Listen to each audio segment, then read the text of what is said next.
जय हिंद सबाइके welcome to GM study for dreams. আমি গৌরব মণ্ডল তোমাদেরকে ওয়েলকাম জানাই আমার চ্যানেলে। আমি সমস্ত দিক থেকে তোমাদেরকে সবসময় নিউজ, পড়াশোনা এবং গাইডেন্স, মোটিভেশন সমস্ত দিক থেকে সাহায্য করি। তো আজকের যে বিষয়টা নিয়ে কথা বলা দরকার, খুবই প্রয়োজন, সবাই কথা বলেই নিয়েছে অলরেডি, আমি হয়তো অলরেডি লেট করে ফেলেছি, তবু তোমাদের কিছু অথেন্টিক খবর দেব। কি খবরে, যে তোমাদের জেনারেল ক্যান্ডিডেট যারা আছো তাদের জন্য কিছু মোটিভেশন, ভালো কিছু কথা, গুরুত্বপূর্ণ কথা। এছাড়া ওবিসি ক্যান্ডিডেট যারা আছো তাদের কি স্বপ্ন ভেঙে চুরমার হয়ে গেল, বা তাদের কি কেপি, ডব্লিউপি, পিএসসি এতগুলো পরীক্ষার তোমরা ফর্ম ফিল আপ অলরেডি করে ফেলেছো, তোমাদের সমস্ত পরীক্ষার জন্য তোমরা প্রিপারেশান নিচ্ছ।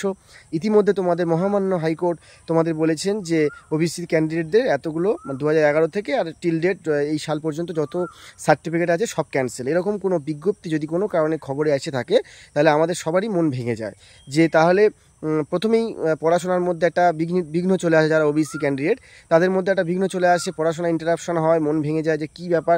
বিভিন্ন চ্যানেলে তারা সার্চ করতে থাকে যে আসলে এটা কি, কোন অ্যাক্টে এর কোনো প্রতিকার আছে কি না, এক্সেট্রা এক্সেট্রা। আজকে আমি যেটা আলোচনা করব, ডাইরেক্ট পয়েন্টে আমি যেরকম সবসময় কথায় চলে আসি, এক্সট্রা কোনো আমার ক্লাস, কোনো পেড চ্যানেল, এগুলো 10 মিনিট 15 মিনিট না সেগুলো ডিসকাশন করি যে আমার এখানে ভর্তি হও, আমার এই ব্যাচ আছে, আমি সেগুলো কখনোই বলি না। আমি শুধু তোমাদের যে খবরটা দিতে এসেছি সেটাই এসেছি সেটাই বলবো, যে তোমাদেরকে জিএম স্টাডি ফর ড্রিমসে ওয়েলকাম, এবং তোমরা প্রথম থেকে লাস্ট পর্যন্ত ভিডিওটা দেখবে খবরটা পুরো পাওয়ার জন্য, এবং আমাকে সাবস্ক্রিপশনটা করো, তার জন্য নেক্সট কোনো খবর তোমাদের সামনে আমি আবার আনতে পারি, এবং যারা প্রথম দেখছো তাদের সাথে আবার আমার যাতে সাক্ষাৎ হয়, এই মুখটা যেন আপনাদের সামনে আবার আসে, এটার জন্যই আমি সাবস্ক্রিপশনটা চাই। তো সবার আগে 2011 সাল থেকে আর 2024 সাল পর্যন্ত ক্যান্সেল হয়েছে। এখানে জানতে হবে কটা আমাদের ওবিসি ক্যাটাগরি ছিল। আমাদের আগে ক্যাটাগরি ছিল, একটু ডাটাটা আমি লিখে নিয়েছি, এখানে তোমাদের ডাটা ছিল 37টি ক্যাটাগরি তোমাদের ছিল। আমাদের জেনারেলি ওবিসি যদি ক্যান্ডিডেট আসতো 37টা ক্যাটাগরি ছিল। তো 2011 সালের পর থেকে পশ্চিমবঙ্গ সরকার আরও 66টি নতুন নতুন ক্যাটাগরি যুক্ত করেছেন। সেই ক্যাটাগরিগুলো যুক্ত হয়েছে, বিভিন্ন টাইটেল আছে তাদের নামে, সেই টাইটেলগুলো আমি উল্লেখ করলাম না। প্রত্যেকেই শ্রদ্ধেয়, প্রত্যেকেই রেসপেক্টেড, কোনো মানুষকে ছোট করা আমার টার্গেট নয়। যাদেরকে অন্তর্ভুক্ত করা হয়েছিল বা ওবিসিকে জোর করে অন্তর্ভুক্ত করা হয়েছিল, ওবিসি হতে তারা মানে ক্যান্ডিডেট হতে পারবে না, তো সরকারের নিয়মেই তারা করেছিল, তাদেরকে অন্তর্ভুক্ত করা হয়েছিল। সেই 66টি সম্প্রদায়কে তাদের বাতিল বলে গণনা, তাদের সার্টিফিকেটটা বাতিল হবে। এইবার কথা হচ্ছে, আর এখনও পর্যন্ত যাদের ফর্ম ফিল আপ হয়ে গেছে তাদের কি বাতিল হবে, বা চাকরি যারা করছে তাদের কি বাতিল হবে? না, তাদের কোনো বাতিল হবে না, তাদের চাকরি বহাল থাকবে। ফর্ম ফিল আপও যারা করেছে তারা পরীক্ষা দিতে পারবে এই সার্টিফিকেট ইস্যু অনুযায়ী। এবার পূর্বে যে 37 জনের ক্যাটাগরি আছে, যাদের যদি সার্টিফিকেট হয়ে থাকে তাদের ক্যারি আউট হবে, তাদের সার্টিফিকেটটা গণ্য হবে এবং বাতিল হবে না। আর যাদের 66টা যে ক্যান্ডিডেট নতুন করা হয়েছে তাদেরকে গণ্য করা হবে না। এটাই হচ্ছে মেল ব্যাপার। এবারে চাকরি যারা করছে তাদের কোনো চাকরি যাওয়ার কোনো সম্ভাবনা নেই। এর সাথে সাথে মনে রাখতে হবে, যে কোনো যদি কোনো নিয়ম হয় সেই নিয়মের সেই নিয়মের একটা প্রতিকারও হয়। তাই তোমাদের খারাপ সময়ে, আগের ভিডিওতে আমি বলেছি, খারাপ সময়ে একটু অপেক্ষা করতে হবে। প্রায় 5 লক্ষের কাছাকাছি সার্টিফিকেট মহামান্য আদালত ক্যান্সেল করেছে। এর আগেও আমরা দেখেছি এসএসসির ক্ষেত্রে একটা বড় সিদ্ধান্ত। প্রথমে আমাদের মনে হতে পারে যে এত বড় সিদ্ধান্ত না জেনে শুনে সরকারের এটা ঠিক না, এটা খুবই বাজে সিদ্ধান্ত, এরকম মনে হতে পারে। কিন্তু নিশ্চয়ই কোনো কারণে এটা করা হয়েছে, তার জন্য কোনো যদি প্রতিকার হয় বা কোনো যদি রিমেডিস এর থেকে পাওয়া যায় বা কোনো ইস্যু পাওয়া যায় যে সলভ করা যায়, সেটা সরকার করবে আশা করি, সেই আশাটা রাখবো। এবং যারা পড়াশোনা করছো, কেপি, ডব্লিউপি, আমার এক্সপিরিয়েন্স যারা আছো, কেউ কিন্তু হতাশ হবে না, কারণ বারবার বলছি তোমাদের কোনো সমস্যা হবে না। ওবিসি এ বি যে নাম্বারে কাট অফ আসতো, যেভাবে আসতো, তোমাদের 37টা যে ক্যাটাগরি, এটা যদি চেক করতে চাও তোমরা ওয়েলফেয়ার, ব্যাকওয়ার্ড ক্লাসেস ওয়েলফেয়ার যে সেন্ট্রালের যে মানে ওয়েবসাইট আছে, সেখানে গিয়ে সার্চ করে তোমরা তোমাদের টাইটেল অনুযায়ী চেক করে নিতে পারো। রাজ্য সরকারের যে ওয়েবসাইটটা রয়েছে তোমরা সেখানে চেক করে নিতে পারো। এবার আমি আসবো, ওবিসিদের তো মানসিকভাবে ভেঙে পড়া একটা ব্যাপার থাকে, তবু তাদেরকে আমি আশ্বস্ত করলাম, এবং তোমরা অবশ্যই এটা নিয়ে বেশি টেনশন করবে না।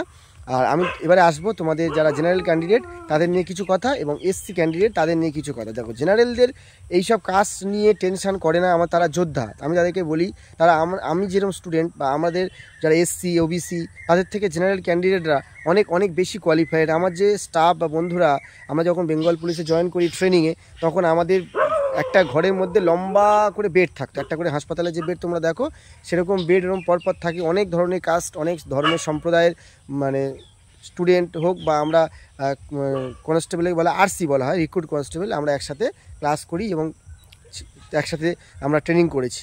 সেখানে দেখেছি যারা জেনারেল ক্যান্ডিডেট তাদের কোয়ালিটি, তাদের যোগ্যতা একটু হলেও তাদেরকে আমি এগিয়ে রাখি।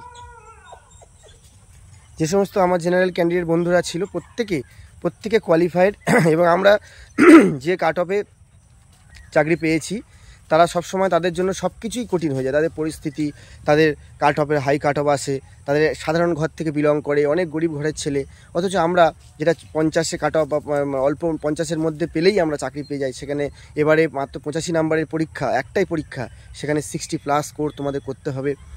এসসিদেরও ভালো স্কোর করতে হবে, ওবিসিদেরও ভালো স্কোর করতে হবে, কিন্তু জেনারেলদের যেন একটা অভিশাপ তারা সবসময় যেন জীবনে বয়ে চলেছে। তো সরকারের এটা নিয়েও ভাবা উচিত যে একটা জেনারেল ক্যান্ডিডেটরাই কেন সবসময় সারভাইভ করবে, তাদের জন্য কাট অফটা সেরকম লেভেলে আনা উচিত, সেরকম ক্যাটাগরিতে নামিয়ে আনা উচিত। তারাও তো হিউম্যান বিং, তারাও আমাদের মতো চাকরি পেতে চায়। সামান্য নম্বরের জন্য আমি নিজে জানি যে এবারে কলকাতা পুলিশে অনেক ছেলে আছে, অনেক মেয়েরা আছে, আমার ছোট বোনেরা আছে, আমার থেকে বড় যারা দিদিরা আছো, প্রত্যেকে অনেকে না এই জেনারেল হওয়ার অভিশাপের জন্য সামান্য নাম্বারের জন্য তারা ফেল করেছে, অথচ সেই কাট অফ পেয়েই বিগত কয়েক বছর ধরে অনেকে চাকরি করছে যারা এসসি এবং ওবিসি। তাই আমি এসসি ক্যান্ডিডেট হয়েও আমি তাদের হয়ে বলছি যে তাদের জন্য সব কিছু একটা চেঞ্জেস এবং নতুন কিছু যেন সব কিছু এরকম পরিবর্তন হচ্ছে এবং সরকারের ঘরে সব কিছু মহামান্য হাইকোর্ট এবং সব কিছু পরিবর্তন হচ্ছে। সেক্ষেত্রে এদের জন্য যে নতুন কিছু আসে, যে এদেরকে সেম অ্যাজ এ ট্রিট করা হবে, কেন জেনারেল ক্যাস্টে এত নাম্বার কাট অফ হবে, এটা আমার চিন্তাভাবনা। তোমরাও কমেন্ট বক্সে কমেন্ট করো, এগুলো তোমরা বেশি করে আওয়াজ তুলবে, বেশি করে চেষ্টা করবে, একটা আন্দোলনের মাধ্যমে, একটা পিটিশনের মাধ্যমে, একটা অনুরোধের মাধ্যমে কিছু যদি নতুন আশা করা যায়। হয়তো আমার কথা সামান্য একটা ছোটোখাটো মানুষ কিছু কাজে আসবে না, কিন্তু আমি এটাই প্রথমবার বললাম ইউটিউবে এসে যে এটা করার দরকার আছে। তোমরা অনেক যোগ্য, তোমরা অনেক সম্মানীয়, তোমাদেরকে এই তোমরা যোদ্ধা। আমি মনে করি এখন তো কিছু হয়নি, যখন এই পরিস্থিতি, যখন কোনো নতুন নিয়ম আসেনি, তাহলে তোমরা অবশ্যই একজন যোদ্ধা নিজেকে মনে করবে, কোনো কারণে নিজেকে হার মানবে না, নিজের জেদ এবং নিজের মানসিকতা। একটা কথা মনে রাখবে যে ধরো তোমার সংরক্ষণ নেই, তুমি একটা সাব ইন্সপেক্টরের চাকরি কাট অফ ক্লিয়ার করছো, বা পিএসসিতে বা তুমি কেপিডব্লিউপিতে কাট অফ ক্লিয়ার করছো, তুমি মনে করবে তুমি যে কাট অফটা ক্লিয়ার করে চাকরি পাচ্ছ, তুমি কিন্তু অনেক যোগ্য একটা ছেলে, অনেক যোগ্য। আমাদের থেকে নিজেকে মনে করবে যে আমি লড়াই করে ছিনিয়ে আমাকে নিতেই হবে।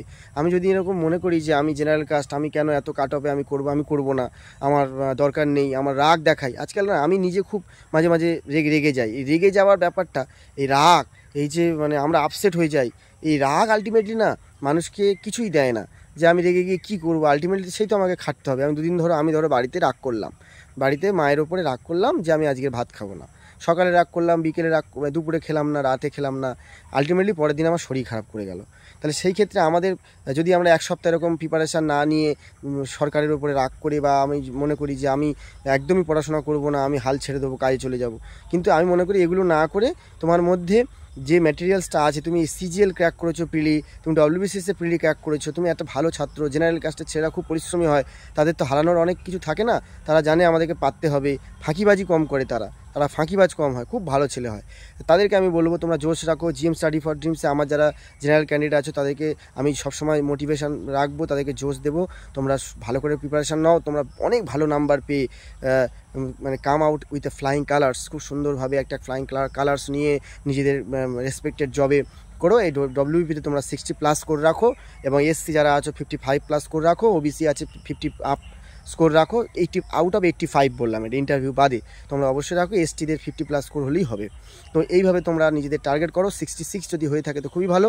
যারা সিজিএল ক্র্যাক করছো, যারা ডব্লিউবিসিএস ক্র্যাক করছো, ভালো ভালো ছাত্র যারা এদিকে এসছো জেনারেল ক্যান্ডিডেটে, তাদের কাছে এই ডব্লিউবিপির প্রশ্নে এই সময়ের মধ্যে যদি মক টেস্ট ঠিকঠাক দাও, তাহলে তোমাদের কিন্তু ওই যে নাম্বারটা যেটা আমি বললাম 66 বা 60+ এই স্কোরটা তোমরা পারবে, কেন তোমরা ভালো স্টুডেন্ট, তোমরা ভালো ছাত্রছাত্রী। এবার যারা একদম নতুন, একদম প্রথম ডব্লিউপি দিচ্ছ, কেপি দিচ্ছ, তারা জেনারেল, তাদের জন্য একটু কষ্ট হবে, একটু পরিশ্রম হবে, কারণ তাদের কাছে একটু হার্ডওয়ার্ক হবে। প্রথম চান্সেই 1 ঘন্টার মধ্যে 60+ স্কোর করা অতটা মুখের কথা নয়। আমরা তো বলে দিলাম যে ইউটিউবে বলে দিচ্ছি যে 60+ স্কোর রাখো, এত স্কোর রাখো, অত সোজা নয়। আমি নিজে বহু পরীক্ষা দিয়েছি, ফেলিওর হয়েছি, আর স্কুল জীবনে কখনো ফেল করিনি। ক্লাসে ফার্স্ট হওয়া সেকেন্ড হওয়া ছাড়া আমি কিছু বুঝতাম না। কিন্তু আলটিমেটলি এই চাকরি পরীক্ষাতে এসে আমি একটা স্যারের কাছে একমাত্র একদিনই গিয়েছিলাম, বেশি দিন আমি কোনো স্যারের কাছে পড়িনি, সেলফ স্টাডিটা বেশি গুরুত্ব দিতাম। তো স্যার আমাকে বলেছিল, WBCS একজন স্যার, তিনি বলেছিলেন এইবার তুমি স্কুল লাইফে কীরকম একাডেমিক স্কোর, তুমি ফার্স্ট ডিভিশন স্টার যাই থাকুক, এইবারে তুমি বুঝতে পারবে ফেল কাকে বলে। ফেল করা শিখবে এবং প্রতিটা পরীক্ষা ফেল করতে করতে তখন এবার বুঝবে কীভাবে কামব্যাক করতে হয়। যদি তুমি এই কামব্যাক ফেল করতে করতে ফিরে আসতে পারো, হাল ধরে রাখতে পারো, তুমি অবশ্যই জিততে পারবে। আমি সবসময় খেলার উদাহরণ দিই, সব কিছু উদাহরণ দিই। আজকে আমি একটা ফুটবল খেলার উদাহরণ দেবো, সবসময় ক্রিকেট খেলার উদাহরণ দিই। ধরো একটা খেলা চলছে, 1-1 গোল, ধরো ব্রাজিল 1 গোল দিয়েছে, আর্জেন্টিনা 1 গোল দিয়েছে, দুটো 1-1 গোলে চলছে খেলা। এবার 90 মিনিট খেলা হয়ে গেছে, ড্র চলছে, এক্সট্রা টাইম দেওয়া হয়েছে, সেখানে হচ্ছে না গোল্ডেন টাইম দেওয়া হচ্ছে। সবাই টিভি মানে ভেবে নিয়েছে যে 1-1 গোলেই শেষ হবে, 1 পয়েন্ট ভাগ হবে বা টাই ব্রেকার হতে পারে। কিন্তু আলটিমেটলি যখন লাস্ট মুহূর্ত 5 থেকে 10-15 সেকেন্ড বাকি আছে, ব্রাজিল একটা গোল দিয়ে দিল, ব্রাজিল উইনার হয়ে গেল। ঠিক যেরকম মহেন্দ্র সিং ধোনি প্রথম থেকে ডিফেন্সিভ খেলে খেলে লাস্টের দিক থেকে একদম 50 ওভারে লাস্টে টিকে আছে, মারছেই না, একদম লাস্ট 5 ওভারে এত সুন্দর ব্যাটিং করলো, ম্যাচটাকে মেরে বেরিয়ে গেল, কিন্তু উইকেটটা লস করলো না, যার জন্য ভারত জিতে গেল। তাহলে আমাদেরকে মাঠে डटके মানে रहना चाहिए। तुम्हारा जो बुरा टाइम, बुरा वक्त हर इंसान के लाइफ में आते हैं, ठीक है, तो डट के सामना करिए। तो हमारा एक ही मकसद होना चाहिए, जो डट के सामना करना पड़ेगा। तो हिंदी খুব একটা ভালো বলি না, তবে একটু বললাম তোমাদের জন্য। তো লড়াইয়ে থাকো, হাল ছেড়ো না বন্ধু, ওয়ার্কিং হার্ড, স্টে হাম্বেল। আগের দিন আমাকে একটা একজন বলেছিল যে আপনি ইউনিফর্ম পরে ভিডিও করেন না, অথচ খুব সুন্দর বিজ্ঞাপন দেন না, কিন্তু যারা পড়ার ব্যাচে আছে তারা পড়ার টেবিলের বিভিন্ন চাকরিও এখনও পায়নি, সব কিছু বিজ্ঞাপন দেখায়। কিন্তু আমি তাদেরকে একটা কথা বলবো যে ওয়ার্ক যেটা করবে, হার্ড ওয়ার্ক যেটা করবে, যেটা পড়াশোনা করছো বিজ্ঞাপন না দিয়ে পড়াশোনা করো গোপনে, পরিশ্রম করো গোপনে, প্ল্যানিং করো গোপনে, আর সাফল্য আনো প্রকাশ্যে। তোমার সাফল্যটা পোখরানে যেমন পরমাণু বোমার ব্লাস্টটা হয়েছিল, যেরকমভাবে সবাই জেনেছিল সারা বিশ্ব, তোমার মানে সাফল্যটা সবার সামনে সেরকমভাবে আসুক। আমি এমন কোনো মোটিভেশনাল স্পিকার নই, ভারতবর্ষে অনেক বড় বড় মোটিভেশনাল স্পিকার আছে, আমি শুধু এসেছি আমার মতো যেন কোনো মানুষ না হারিয়ে যায় সমাজের বুক থেকে, যে গরিব বাবা মার জন্য বা পরিস্থিতি খারাপের জন্য হারিয়ে না যায়, তারা যেন ভালো করে একটা মনের জোর নিয়ে পড়াশোনা করতে পারে। তো জয় হিন্দ, বন্দে মাতরম, ভারত মাতা কি জয়। প্রত্যেকটা ছেলে, প্রত্যেকটা অ্যাসপিরিয়েন্স, হিরের টুকরো তোমরা আমার অ্যাসপিরিয়েন্স, ভিউয়ার্স, লার্নার্স, প্রত্যেকটা ইংরেজি class, GK class, playlist check করে বা এমনি নর্মাল লিস্ট চেক করে অবশ্যই ক্লাসগুলো দেখো। তোমাদের কাছে আর্নেস্ট রিকোয়েস্ট, প্লিজ ক্লাসগুলো দেখো, তোমাদের জন্য অনেক কষ্ট করে নিয়ে আসি। চলো ভালো থেকো, নেক্সট ভিডিওতে আবার দেখা হবে। তো ওবিসি ক্যান্ডিডেট যারা আছো ভয় পেবে না, একদম তোমাদের কোনো অসুবিধা নেই। তোমরা ওই 66টা ক্যান্ডিডেট যদি মধ্যে না পড়ো, ক্যাটাগরির মধ্যে না পড়ো, তোমাদের কোনো অসুবিধা নেই। চেক করার জন্য ওয়েবসাইটটা চেক করে নাও। তো stay tune to GM study for dreams, do subscribe my channel. Okay, thank you.